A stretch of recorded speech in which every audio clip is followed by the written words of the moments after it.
Je tiens à remercier tous les électeurs et toutes les électrices qui ont voté pour nous. Parce qu'il faut rappeler que nous sommes arrivés en tête, mais très largement en tête.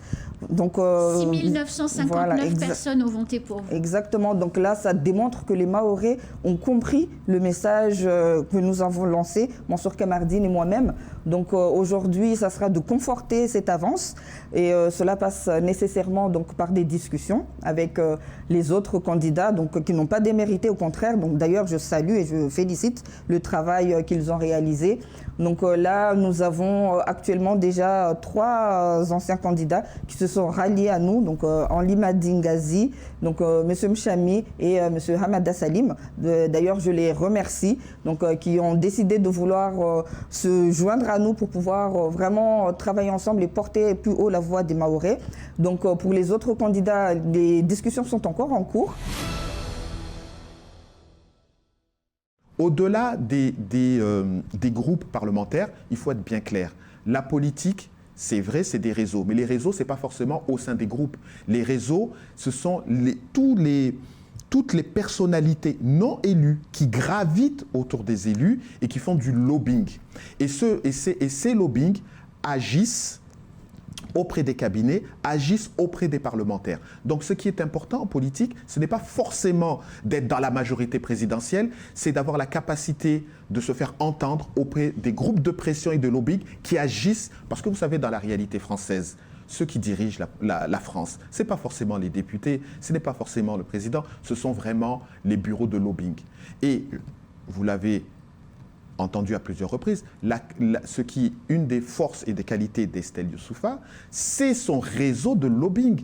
Effectivement, on le sait tous, elle a été journaliste, elle connaît les politiques dans leur ensemble, les personnalités politiques. Elle a été à LCI, elle a été à BFM, elle a été à l'international, d'accord? Donc, encore une fois, nous avons besoin, pour Mayotte, que la voix des Mahorais soit entendue. Nous avons essayé de faire entendre la voix des Mahorais en étant dans la majorité présidentielle exclusivement. Force de constater que ça ne marche pas. Le président du conseil départemental a décidé de s'exprimer sur les élections législatives. Il remercie d'abord les nombreux candidats à s'être présentés, ce qu'il considère comme un signe de vitalité démocratique intéressant. Il remercie également les électeurs qui sont allés voter dimanche. Il regrette néanmoins l'abstention inhabituelle s'agissant d'un scrutin qui emporte des conséquences locales. Il rappelle ainsi qu'il est encore temps d'aller voter dimanche pour le second tour, où il s'agira désormais d'arbitrer 2 duels. Mais la prise de parole du président vise surtout à lancer un appel au calme, alors que la dernière semaine avant le premier tour a été marquée par la violence. Ousseni Benissa souhaite que cette semaine se déroule dans la sérénité et le respect des différentes sensibilités et opinions. Corsair renforce son programme de vol pour les vacances d'hiver austral afin de répondre à la demande de la haute saison 2022 dans l'océan Indien. La compagnie prévoit une augmentation des fréquences de ses liaisons au départ de la Réunion vers Paris-Orly avec jusqu'à 10 vols par semaine. Jusqu'à 4 vols par semaine sont également prévus au départ de Mayotte vers la Réunion avec un prolongement possible vers Paris. Corsair a déjà renforcé les dessertes entre la Réunion et l'Hexagone avec le démarrage de la liaison de la Réunion vers Marseille et Lyon depuis le 21 juin 2021. Aujourd'hui, la compagnie possède une flotte de 5 A330 Neo et de 4 A330-300. Ces derniers seront réservés aux liaisons régionales. Les A330 Neo ultramodernes seront eux affrétés au vol vers la métropole. Les journées européennes de l'archéologie ont été créées en 2010. Elles mobilisent l'ensemble de la communauté archéologique afin de faire découvrir au public le plus large les trésors du patrimoine, mais aussi les coulisses de la discipline. Pour cette 9e édition à Mayotte, le conseil départemental via le musée de Mayotte et en partenariat avec la commune d'Aqua proposera du 13 au 17 juin 2022 des ateliers à destination des scolaires de la commune d'Aqua. Le 18 juin, une journée grand public sera organisée dans la cour de la mairie de cette commune. Au programme, différents ateliers autour de l'archéologie, expositions sur panneaux archéologie australe ou encore conférences sur l'archéologie préventive à Mayotte. Enfin, une étude archivistique retracera l'histoire de l'usine sucrière et de ceux qui y travaillèrent. Ces données seront regroupées dans un rapport et restituées aux participants. Donc cette année, nous allons avoir 3 séjours. Un séjour qui se déroule actuellement sur 2 semaines. Et puis, dans quelques semaines, au mois de juillet, nous aurons 2 séjours en parallèle, l'un à Tsararano et l'autre à Coconi. C'est au total à peu près 200 élèves qui vont être concernés par ces séjours. Ce matin, nous en avions donc 80 qui étaient prévus, qui vont... pendant 2 semaines, avoir des activités républicaines pour travailler sur les valeurs, sur le vivre ensemble, sur aussi la défense et l'engagement citoyen. Et puis des activités plutôt sportives. Ce matin, les uns partaient vers les plages pour nager, d'autres allaient faire des activités d'escalade. Et puis nous avons centré ce dispositif sur des parcours d'orientation. Donc à ces élèves vont être présentés un panel de métiers, ils vont pouvoir s'entretenir avec des professionnels pour se projeter vers des métiers. Et comme c'est évidemment l'objet de ces séjours, aussi travailler spécifiquement sur les métiers liés à la sécurité, à la défense, à l'engagement, au vivre ensemble et aussi à la défense de notre environnement et au développement durable.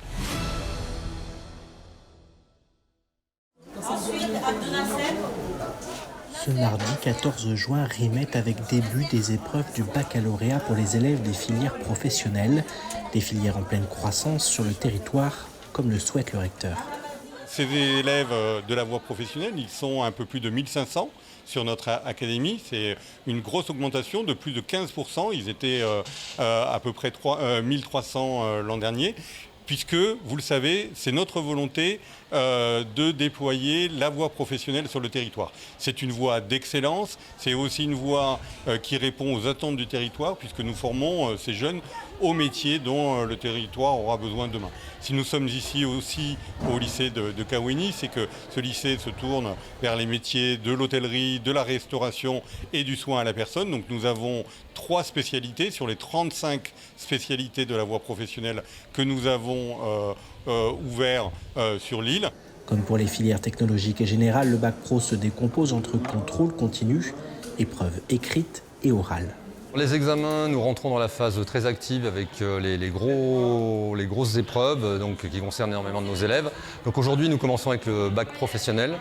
Donc nos élèves ont 2 épreuves aujourd'hui, ils en auront 2 demain et une jeudi. Et demain se déroulera aussi le bac de philosophie pour les enseignants, les élèves du lycée général. Et ce terminera jeudi par le bac de français. Voilà, ça, ce sont les grosses parties écrites.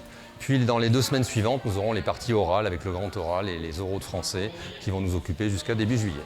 Particularité des épreuves professionnelles, les élèves sont notés sur leur performance dans le monde du travail et sur un projet qui occupe tout leur cursus. Ils vont être aussi évalués sur leurs résultats lors des stages professionnels.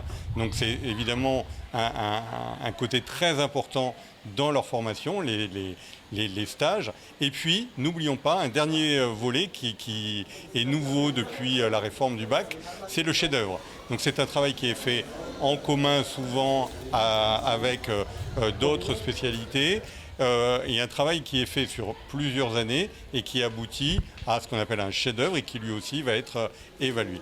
Demain matin, le recteur sera au lycée Younoussa Bamana pour le lancement du baccalauréat général avec la traditionnelle épreuve de philosophie.